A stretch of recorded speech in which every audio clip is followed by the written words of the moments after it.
আল্লাহ রাব্বুল আলামিন কালামুল্লাহ শরীফের মধ্যে ঘোষণা দিয়েছেন, আলা ইন্না আউলিয়া আল্লাহি লা খাউফুন আলাইহিম ওয়া লা হুম ইয়াহজানুন। আল্লাহর ওলিদের কোনো ভয় ভীতি দুনিয়াতে নাই, আখিরাতে নাই। আমরা সবাই বলি সুবহানাল্লাহ। কেমন খাওয়া আল্লাহ রাব্বুল আলামিন দিয়েছেন। এই দামেস্কে একজন আল্লাহর ওলি আছেন, ওনার ফাও বাহিরে আছে, প্রতি সোমবারে নখ কাটটা দিতে হয়। তাহলে কবরের মধ্যে থাকলে এখানে নখ বাড়ে, আমার নখ কাটটা দে, তাহলে জিন্দা যদি না হয়তো কি নখ বাড়লো, মরা মানুষের কি নখ বাড়ে? এখানে লিবিয়া একজন আল্লাহর ওলি না সাহাবীর মাজার ভাঙার জন্য যখন গেল, তখন বেকু দিয়া যখন টান দিচ্ছে, কপালের মধ্যে লাগছে, দেখছে ফিগারে রক্ত বেরিয়েছে। এটা সারা বিশ্বের মানুষ দেখছে। কপাল আহিয়া ও ওয়ালা কিল্লা তাসরুন। আল্লাহ কয় তারা জীবিত, তোমরা বুঝো না, তোমাদের এই বুঝ শক্তি, এই চেতনা শক্তি তোমাদের মানে দেমাগের মধ্যে নাই। আমরা বুঝি না তারা যে জীবিত। এখানে আমরা যখন কবরের পাশে আসি, আয়সা বলে কি বলি, আসসালামু আলাইকুম ইয়া আহলাল কবর। এখন মনে মনে কই তারা হয় কিনা হয় না। তাহলে এটা হলো মনের জগৎ। মনের জগৎ আমি দুনিয়ার থেকে মনে মনে বললাম, আর এই কবরবাসীরা আপনার শুনল। তাহলে এই জগৎটার পাওয়ার বেশি। মানে দুনিয়াতে যখন যতক্ষণ আমরা থাকি তখন আমরা অন্ধ, আর যারা কবরে চলে গেছে এরার পাওয়ার অনেক বেশি হয়ে গেছে। তা আল্লাহ ওলিদের শান শৌকত সম্পর্কে ওলিউল্লাহ আশিকি সাহেব দিগার উলামায়ে কেরামগণ যারা আসছেন না, ওনারা অনেক আলোচনা করবেন। আমি এলাকাবাসীকে অনুরোধ করব, আমরা বাড়িতে না থেকে, প্রতিদিন তো আর মাহফিল হয় না, আজকের মাহফিল আর অন্যান্য দিনের মাহফিলের মধ্যে একটু বেশ কম আছে। বেশ কমটা হইল, আমরা যখন বাড়িতে মাহফিল করি তখন তো একটা ইয়ে থাকে, এই মাহফিল সাধারণ সভা, আর আজকের মাহফিলটা হইলো অসাধারণ একটা সভা।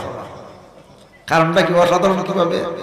ওই যে আপনার কবরবাসী তারা যে জায়গাটার মধ্যে আমরা চলে যাব, ওই তাদেরকে সামনে রেখে আজকে আমরা বসার সুযোগ পেয়েছি। হ্যাঁ, আমার বিশ্বাস আজকে যারা যে নিয়ত করে এই দোয়ার মধ্যে শরীক হবেন, দান খয়রাত করবেন, তাদের দানও কবুল হবে, দোয়াও ইনশাআল্লাহ কবুল হবে। নারায়ে তাকবীর, আল্লাহু আকবার, আল্লাহু আকবার, ইয়া রাসূলুল্লাহ, ইয়া রাসূলুল্লাহ, আলহামদুলিল্লাহ। যে জিনিসটা হলো আপনার, আমাদের দোয়া কেন কবুল হয় না? সমস্যা তো আমার অল্প, দোয়া যে কবুল হয় না এটা কারণ আছে। কারণটা হইল আমরা যা খাই, যে কথা বলি, এই কথার মধ্যে ত্রুটি আছে, খাওয়ার মধ্যে ত্রুটি আছে। খাওয়ার মধ্যে যদি ত্রুটি থাকে, আর এটা দিয়ে সেটা যখন রক্তটা তৈরি হয়, তখন যতক্ষণ পর্যন্ত রক্ত পরিষ্কার না হবে ততক্ষণ পর্যন্ত আল্লাহর দরবারে দোয়া কবুল হবে না। নবীজি বলছেন, এক লোকমা হারাম মাল খাইলে 40 দিন পর্যন্ত দোয়া কবুল হয় না। অন্য হাদিস আসছে যে হারাম মাল খাওয়ার পর যে রক্তটা সৃষ্টি হয়, যতদিন পর্যন্ত রক্ত পরিষ্কার না হবে ততদিন পর্যন্ত দোয়া কবুল হবে না। এখন আসেন আমরা কি করি, যারা গাই ফালি, যারা দেহা ফালি, এরা বন্ধ যায় গেছে ঘাস খাইটা নিয়ে, গাছের সাথে আলিও খাইটা লই হয়েছি। মানুষের ক্ষেত্রে কে যে দান যে খাইটা লই হয়েছি, এটা কি ভালো করলাম না বন্ধ করলাম? এই গাছ এনে খাওয়াইলাম, আলি এনে খাওয়াইলাম, খাওয়াই সেরা দেহা বড় করলাম, টেহা খাইলাম, এই টেহা খাইলাম, বাজার করলাম, এই করলাম, সেই করলাম। এখন এইটা আমার জন্য কি জায়েজ না না জায়েজ? তাহলে খুব হিসাবের বিষয়। আমি যে চলতেছি, আমার কদমটার মধ্যে ত্রুটি আছে কিনা, আমার চলার ফেরার মধ্যে ত্রুটি আছে কিনা, আমার জমানের মধ্যে ত্রুটি আছে কিনা। এখন আপনার নবীজির ফরমান, আল কিযবু মুযযুনুব, সমস্ত মিথ্যা, সমস্ত গুনার মা হলো মিছা কথা। এখন আমাদের অভ্যাস হলো আপনার মিছা কথা কোয়া, সদা সর্বদা এটা না মানে কয়ে থাকি। এই যে কইলে যে আমার জবান নাপাক হয়ে যাচ্ছে, আমার আমলের মধ্যে ত্রুটি আছে, আমি কি করার খেয়াল করে দেখছি। যতক্ষণ পর্যন্ত মিছা কথা না ছাড়তে পারবো, হারাম মাল বর্জন না করতে পারবো, সৎ পথে না চলবো, ততক্ষণ পর্যন্ত আমাদের অবস্থা ভালো হবে না।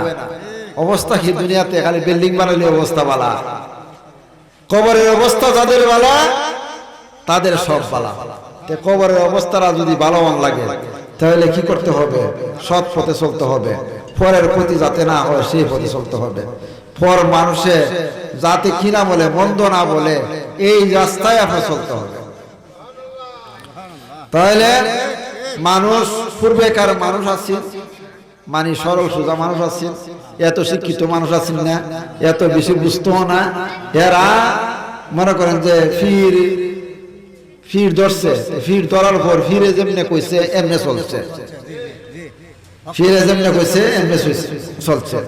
সুনামদার আব্দুর রহমান সাহেব একদিন মুরিদানরে বলতেছে, বাবারা মাথা গুল টুপি গুল, সুবহানাল্লাহ বেদেন না, কয় ফাও লম্বা জুতা লম্বা, কয় ফাও যখন লম্বা জুতা পায়, আর মাথা গুল টুপি গুল, টুপিটা গুল থাকতে হবে।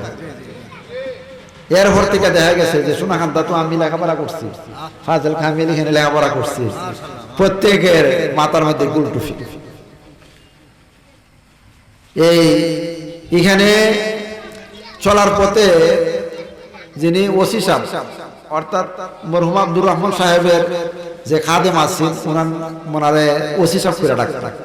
তো ওনার আর আরেকজন খাদিমের মাঝখানে আমারে রাখছে। তো এই আল্লাহ ওলির সাথে যে চলাফেরা করছে, কি পাইছে না পাইছে, কি অবস্থা, এই কথাগুলি আমার কাছে বর্ণনা দিতেন গিয়ে সেরা নিজের নফসের যে কন্ট্রোল করছে, নিজের নফসরা কিভাবে কন্ট্রোল করতে হবে। আমার মনে চাইবো যে এটা দরকার, আমি এটা দিতাম না। এটা হলো আত্মার সাথে জিহাদ, নফসের সাথে হইলো জিহাদ। তা আখাওড়া ইমাম বাড়ি ট্রেনের মধ্যে উঠছে, তো উঠার পর আগে তো বাদ্রিমোলা আছে, এখন তো আর এই লাল লাল বাদ্রিমোলা নাই। এই বাদ্রিমোলা দীক্ষা কইতাছে ওসি সাহেব, ওসি সাহেব এই যে বাদ্রিমোলা দেখা যায় আমার জানরা চাইতেছে মোলা লই আইবে। তো উনি গিয়ে সেটা দুইটা মোলা আনছে, আইনা সেটা কয় হুজুর মোলাটা খাইটা দেই খান, হয় না এখন খাইতাম না। তো গেছে সোনারুঘাট, আমরুট, গাজীপুর, হবিগঞ্জ এই এলাকা সফর করছে। সফর করে একদিন পর পরই কয় হুজুর মোলা যে কিনছিলাম তো কইছিলেন খাইবাই, এখন মোলাটা খায় হুজুর। কয় না খাবো না, পরে খাবো না। উনি 1 মাস সফর করে বাড়িতে গেছে, গিয়া সেরা ওসি সাহেব কইতাছে, ওসি সাহেব আমার জানে চাইছেন তুমি মোলা খাইতাম, কয় আমার মোলাটা দিন, মোলাটা দিন। মোলাটা তো দড়ি বিলে গেছে না, তো মোলাটা খামরা আর কয় সাবার কয় জান তুই না খুঁজতে খাইতে খা দিও। তারা আল্লাহ নামটা আল্লাহ কি বলেন আপনার খাইবি নি কয়ে যা, খাইতে রাখ খাওয়াই বালা ফেরা সেটা। হ্যাঁ, তো উনি গেছে লাকসাম যাওয়ার পর এই এক লোকে আয় কইতাছে, হুজুর আমার গাড়িটা তো লাথি মারে। তো কইতাছে, কয় তুমি তোমার গাড়ি গে কো খানা খানে ও গাই শোনা খান। তারা আব্দুর রহমান সাহেব কইতে গায়ে আর লাথি দিতে না, সুবহানাল্লাহ বুঝেন না আপনার। তো গায়ের কাছে দেখো গাই এই শোনা খান তার আব্দুর রহমান হিসাব বলছে গায়ে তুই আর লাথি দিতে না। এরপর থেকে তার গায়ে আর কোনোদিন লাথি দেয় নাই। তাহলে কই থেকে আইছে খাবারটা? নিজেরে কন্ট্রোল করছে, নিজেরে আল্লাহময় বানাইছে। হ্যাঁ, বানানোর পর ওনার জবানে যেটা বলতেছে এটাই মানে হয়ে যাচ্ছে। আর একটা ঘটনা, ওনার কদমের কাছে দিয়া সেটা রাস্তা আছে, এন্তিকালের পরে কইতাছে, বাবারা এখানটা যে রাস্তাটা মানুষ জুতা হয় যাইটা যায় আমার অসুবিধা হয়, কয় তোমরা এই রাস্তাটা ফেলাই লাও, রাস্তাটা পরিবর্তন করে লাও। এরপরে দেখা গেছে কি রাস্তাটা আপনার পরিবর্তন করে দিচ্ছে। এই আল্লাহ খবরে যাওয়ার পর যে জিন্দা দুনিয়ার সবকিছু যে আপনার বলতে পারে, সুবিধা অসুবিধা যে বর্ণনা দিতে পারে। হ্যাঁ, এখন দেখা গেছে কি যে এই রাস্তাটা আপনার ফালাই দিছে, রাস্তাটা ঘুরাই, এটা তো সচিক্ষ দিকেছি। ওই কার্তিকা শুনলাম ওনার যে কাঁদে মসি সাহেব, উনি এই সমস্ত কথাগুলি বর্ণনা দিচ্ছেন। মিনার সৌজের দরবারে এই জিরুন্ডার আব্দুর রশিদ সাহেব গেছেন, বাজগাফি সাহেবের বাইক না সম্ভবত, এটা আমার বাবার আব্দুর রশিদ সাহেব তাল্লে কই তাল্ল গিয়া সে সালাম দিছে, আসসালামু আলাইকুম ইয়া ওয়ালি আল্লাহ। ওলিদের সালাম আর সাধারণ মানুষের সালাম এক না, এটা ভিন্নতর আছে। আপনার গিয়া বলতে হয় আসসালামু আলাইকুম ইয়া আহলাল কবর, তো বলি কবরবাসীদেরকে, আর এখানে বলুন আসসালামু আলাইকা ইয়া রাসূলুল্লাহ, নবীজির দরবারে গিয়া বলতে হয়। আর আল্লাহর ওলিদের দ্বারা গিয়া সেটা বলতে হয় ইয়া ওয়ালি আল্লাহ, আসসালামু আলাইকুম ইয়া ওয়ালি আল্লাহ, এরকম ভাবে আমরা সালাম দিতে হয়। কয় সালামের উত্তর আইছে আমরা, মানে সাথে যারা আছেন এরা শুনছে। তাইলে আল্লাহর ওলিরা জিন্দা। ওই যে কতক্ষণ আগে যে বললাম যে শাহ সমস্কা ফকির মৌলানা করিম সাহেবের কাছে আমাদের ঘরের মধ্যে বয়ে সেরে আপনার কথা বলছে সারা রাত। আমার মারা কইতাছে, মুসাব্বিরের মা কয় তুমি তো সারা রাত যে এই দরকার বেড়াইতে কথা কইলাম, তো তুমি যদি মশারিটা তোলা দাও তখন দিকালাও, এটা আমাদের ঘরের মধ্যে বয়ে আসে আমার কথাটা কইছে। এবং পিতামাতা যে আওলাদের খবর রাখে, এই মসজিদের মিম্বারের মধ্যে আমার আব্বা আজান দিতেছে, মঞ্জু মিয়া, মঞ্জুর বাপ, মঞ্জুর বাপে কইতাছে মামু আজান দিয়া সারছে, মামু কান্তাছে ন, আবার আজানও দিতেছে, কারণটা কি? কহু বেটা আমার পুতের আঙ্গুলের মধ্যে যে বিষটা লাগতেছে, আমার পুতে যে কান্দে, আমার পুতে যে কষ্ট পাইতেছে, তুমি কি দেখো না? এই আঞ্জলি মিয়া এই কথাটা কইছে।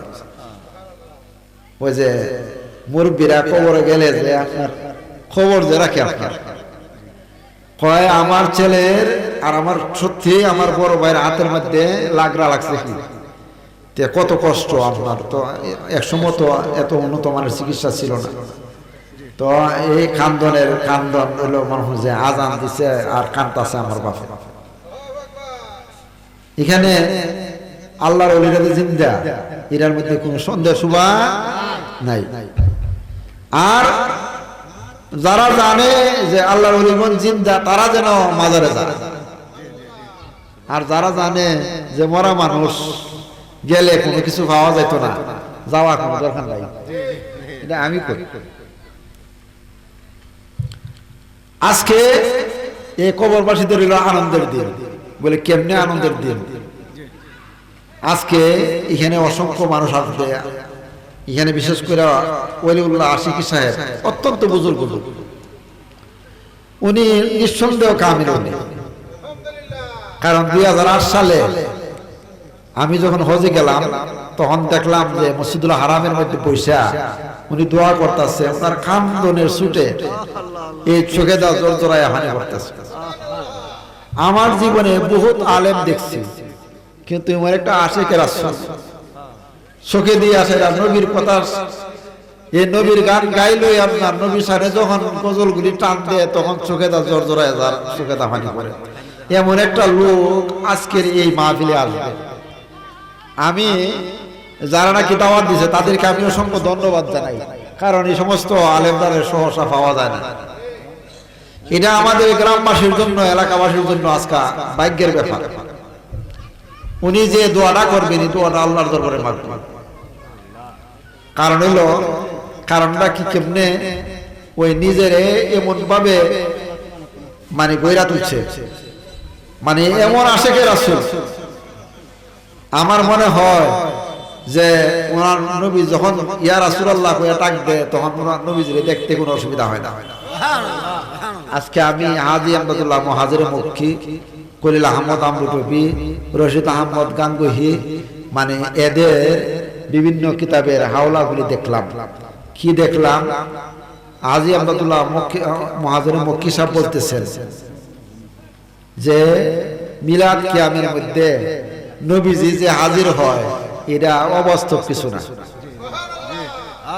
হাফতা ফয়সালা আফতে মাসাইল বানান যে এই কিতাবের মধ্যে উনি এই কিতাবের মধ্যে উনি উল্লেখ করছেন আপনার যে এরপরে উনার শেষ সময়ে এমন একটা অবস্থা হইল, উনি যেদিকে তাকাইতেন সেদিকেই নবীজিরে দেখতেন। শরফুদ্দিন বসরি আপনার নবীজির সামনে অসংখ্য কবিতা লেখছে। এই কবিতা যখন লেখছে ওনার প্যারালাইসিস হয়ে গেছে। হওয়ার পর দেখা গেছে কি উনি প্যারালাইসিস অবস্থা, সাহিত্য অবস্থা আছেন, নবীজি আসছেন, আয়েশা কইতাছে শরফুদ্দিন কয় তুমি যে এই কবিতার লাইনগুলি লেখছো এইগুলি ফিরে ফিরে আমার শোনাও। ওই যে আশিকের রাসূলের কাছে যে নবীজি এটা বুঝাইতে চাইতেছে আপনাদেরকে। কয় তুমি যে আমার শানে কবিতাগুলি লেখছো এটা ফিরা ফিরা শোনাও। উনি ফিরা ফিরা শোনাইল। এর পরে দা উনি শরীরের মধ্যে একটা মোড় দিলেন, দেওয়ার পর একটা ইয়ামানের একটা রেশমি চাদর দিলেন। শরফুদ্দিন বসরি ঘুম থেকে উঠছেন, উঠতে সাইরা এই দেখে যে চাদরটা যে দিয়ে গেছে চাদরটা ওনার গায়ের মধ্যে আছে, আর ওনার যে একটা অঙ্গ অবশ্যই গেছে এটা ভালো হয়ে গেছে। পরের দিন আটটা যাইতেছে, এক পাগলে কয় শরফুদ্দিন কয় তুমি যে সমস্ত কবিতা নবীজিরে ফিরা ফিরা শোনাইছো এখন আমার শোনাও। এখন এই পাগল দেখে একটা ধরছে, কয় বেটা ঠিক আর প্রকাশ করিস ইলা কই আছে। যাদের অন্তর্দৃষ্টি খুলে গেছে, এই চর্ম চোখ না, এই চক্ষু দিয়ে ফেরা এই সীমানা পর্যন্ত, এই পর্দাটা আছে না, এই পর্দাটা পর্যন্ত দেখি, আর তো কিছু দেখা যায় না। আর যাদের অন্তরের দৃষ্টি খুলে গেছে গা, এরা আপনার মনে যে চক্ষু বন্ধ কইরা মানে যেদিকে তাকায় সেদিকে দেখতে পায়। গাউসবাকে বলছে না যে সরিষার সমস্ত পৃথিবীটা কাকার দালা তিন আলা হুকমি ইত্তিসালিন, কয়েকটা সরিষার দানা হাতের তালুর মধ্যে রাখলে যেমন ভাবে দেখা যায়, কয় আমি সমস্ত পৃথিবীটাকে এমন ভাবে দেখতে পাই। তাহলে দেখি কিনা। এরপরে গাউসবাকের নাম বেছে আল্লাহ যেটাকে আমার তো আধা ঘন্টা সময় দিচ্ছি। হ্যাঁ আলোচনা করবো না। আচ্ছা আচ্ছা আচ্ছা আক্তার তোমার করবে আমার কথাগুলি শুনেন। আমি ওই যে বড় বড় আছে না ওনারা ওয়াজ করবেন, হ্যাঁ আমি দুই চারটা ভাঙ্গাচোরা কথা কয়ে যাই। কি বলেন শুনতেছেন নি আমার কথা? কথাটা শুনেন আপনার। ওনারা যাদের অন্তর্দৃষ্টি মানে খোলা হয়ে গেছে, এরা আপনার চক্ষু বন্ধ করলে সবকিছু দেখতে পায়। এই কাছাকাছি একজন মানে মাসুম সাহেবের কথা রাখুন। এই শীতনা এক মুখে ডাইল খেত, ওই কাঁসারি ডাইল আছে না, এই ডাইল খেত থেকে ডাইল খাইটা লইয়া জায়গা তো সাইল্লাহানের ডাইল লইয়া গেছে হুজুরের দ্বারে গিয়া কইতাছে হুজুর কয় আমার ক্ষেত্রে ডাইল খাইটা লইয়া জায়গা। বাবা রে তোমার ক্ষেত্রে ক্ষতি করে, এটা তো ক্ষতি হইতাছে, এটা তো খারাপ জিনিস হই। কয় তুমি যাও গিয়া দেখো একটা লোক তোমার ক্ষেতের লালের ভিতরে ঘুরাইতেছে, তুমি তারে মাইরো না, তুমি তারে মাইরো না, তোমার ক্ষেতের ভিতরে ঘুরাইতেছে আর যাইতারতেছে না। তখন হিসাবে কইছে এমন তুই রেখেছি সেটা দেখে যে লোকটা মানে ডাইল খাইটা নেই ক্ষেতের ভিতরে ঘুরাইতেছে সে লাইলে আর হয় তারে না। সুবহানাল্লাহ দিন না। উনি কোথায়? ফান্দা। ক্ষেত কোথায়? শীতনা। তাহলে শীতনার বন্ধু ক্ষেতের ভিতরে যে সুরে ডাইল কাটতেছে, ডাইল কাটটা সেটা যে আড়ো হয়ে গেছে গা, এটা আল্লাহ দেখছে কিনা? এটা কি এই চর্ম চোখ দিয়া দেখছে না অন্তর্দৃষ্টিটা দেখছে? ঠিক আছে পয়সা কইতাছে পয়সা যাও তোমার মাফ করে দিলাম, তুমি চলে যাও।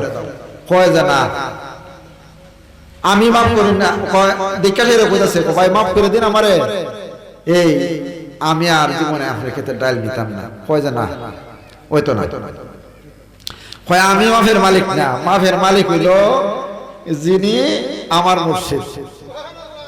তখন গেছে কি এই মুর্শিদের কাছে গেছে, গিয়া সেরা কি সে পাঠ না কইছে না কাঁচা হয়েছে, গিয়া সেরা গেছে, গিয়া সেরা তওবা করছে, মুরিদ হয়ে গেছে।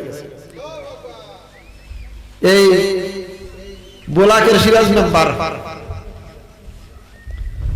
বোলাকের সিরাজ মেম্বার আপনার তবলিগ আর ইয়ে নিয়ে সেরা সুন্নি জামাতের এরা লাগছে গন্ডগোল মসজিদের মধ্যে।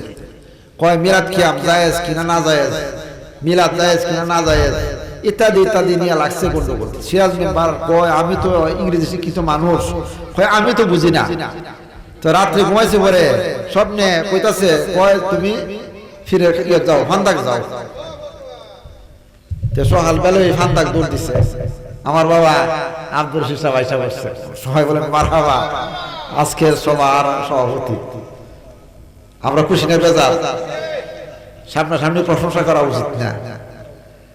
এলেম যদি বড় আলেম না হয়ে থাকে, কিন্তু এলমে মারিফতের জগতের বাদশা। যে সমস্ত আল্লাহর ওলিদের সোহবত পাইছে, ওনারা যে সিনার মধ্যে দিয়ে দিছে, সময়টা কম, সিনার মধ্যে কেমনে দেয় আপনার কাঠটা বইতে পারে উজানে, আর এখান থেকে আপনার পানির টিকা শীষ দেয়, শীষ দিয়ে এখানে বাচ্চা করি নেই, তা দেওয়া লাগে না, তারা কই টিকা দেয়, পানির টিকা দেয়, এখানে বাচ্চা ফুটে কেমনে। এই যে আল্লাহর ওলিগণ মানে ওই দিকে এই দিকে যদি যায়, তাসাব্বুরের শেষ, তাসাব্বুরের শেষ হলো যে আমার মুর্শিদ যিনি, উনি আমার হাল হকিকত সবকিছু দেখে। আমার চোখের মধ্যে যদি সমস্যা হয়, তা আমার চোখটা পাল্লাই দিতে পারে। এই জন্য কিতাবে আসছে, যার কাছে যে মুরিদ হবে সে আগে ফিরে যাচাই বাছাই করব, আসলে দুই টিকা ফিরে মানে তার কলবের পরিবর্তন করে দিতে পারে কিনা, সবুজ পরিবর্তন দেওয়ার ক্ষমতা আছে কিনা। যাই হোক, সিরাজ মেম্বার সকালবেলা গেছে, তো হুজুর তো মুরাকাবা মুশাহাদা করতেন না, তো মুরাকাবা মুশাহাদা কইরা সেরা কানকার শরীফের মধ্যে এমনি খাইতেছে।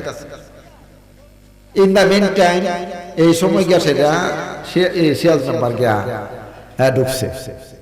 ঢুকছে পরে কইতাছে, বাবা রে আপনি কষ্ট করে আইছেন, কয় মিলাদ বললে রাসূল খুশি হয়, সুবহানাল্লাহ কইতেন না, বোলা কইল দরবার, মিলাদ কিয়াম বললে বালানা মন্দ এটা জানার জন্য গেছে না। আর রাত্রিবেলা একজনে কয়ে দিছে না যে তোমার উত্তরটা ভাইবা কোথায় গেলে, ওই ফান্দাক গেলে ভাইবা। এখন ফান্দাকের কাছে ফিসাবের কাছে গেছি, যাওয়ার পর ফিসাবি কয়ে দিছে, ফিসাব কয়ে দিছে, ফিসাবে তো আর কইছে না গিয়া যে হুজুর আমার এই আবদার, এই গিয়া ঢোকার সাথে সাথেই কইতাছে, বাবা রে মিলাদ কিয়াম ছাড়া রাসূল খুশি হয় না, মিলাদ করলে রাসূল খুশি হয়, রাসূলের মুহাব্বত বাড়ে, ইত্যাদি ইত্যাদি কথাগুলি কইতে আরম্ভ করলো। সিরাজ মেম্বারে কয় আমি কইলাম না, কিচ্ছু আবদার করলাম না, হ্যাঁ আমার মনের কথাগুলি দেখা গেল, আমি যে উদ্দেশ্যে গেলাম এই উদ্দেশ্যে কথাগুলি কইতে আরম্ভ করছে। তাহলে আল্লাহর ওলিদের ওই যে অন্তর্দৃষ্টির যে কথাটা কইলাম, অন্তর্দৃষ্টি যাদের খুলে গেছে, অন্তর যাদের খুলে গেছে, তাদের কাছে কিছু বলতে হয় না, তারা অটোমেটিকই বলতে পারে। এবং তারা কারা? তারা হলেন আল্লাহর ওলি। অনেক কথাই ছিল, অনেক কথাই বলতাম, সময়ের অভাবে এই বলা কোয়ার সুযোগ হইল না আপনার। বাহিরের যে উলামায়ে কেরামগুলো আসতেছেন, ওনাদের ওয়াজ আমাদের শোনা দরকার, কি বলেন? তো হিসাবে আমার ছোট ভাই আখতারুজ্জামান কণ্ঠস্বর আলহামদুলিল্লাহ, আমি আজকে 38 বছর যাবৎ সুপারিনটেন্ডেন্ট ছাত্র পড়াই আর মাদ্রাসার খেদমত করতেছি। আমি আসলে বক্তা না, আমি যে শায়েরি বক্তা, এই যে বক্তাগিরি করেন এটা আমি পারি না। আমি কোথাও যদি কেউ আমাকে দাওয়াত দিতে যাই, গিয়া দুই চারটা কথা বলি, আপনার কথার মধ্যে ছাত্রদেরকে যেভাবে আমার পড়াই এরকম ভাবে মানে কথাটাই কই। তো আমার সময় শেষ হয়ে গেছে। আল্লাহর ওলিরা জিন্দা, ওনাদের কাছে গেলে চিনে জানে, এই একই বিশ্বাস থাকতে হবে। এর দিকে অসংখ্য প্রমাণাদি আমার কাছে ছিল, আমি সময়ের অভাবে প্রমাণাদি পেশ করতে পারলাম না। আল্লাহ পাক রব্বুল আলামিন আমাদের বোঝার আমল করার তৌফিক দান করুন, আমিন। আজকে যারা এই কবরবাসী আছে, আল্লাহ যাতে তাদের সকলকে এই মাহফিলের উসিলায় যাতে জান্নাতি মেহমান হিসেবে কবুল করে সবাই বলেন আমিন। আর তাদের উসিলায় যাতে আল্লাহ আমাদের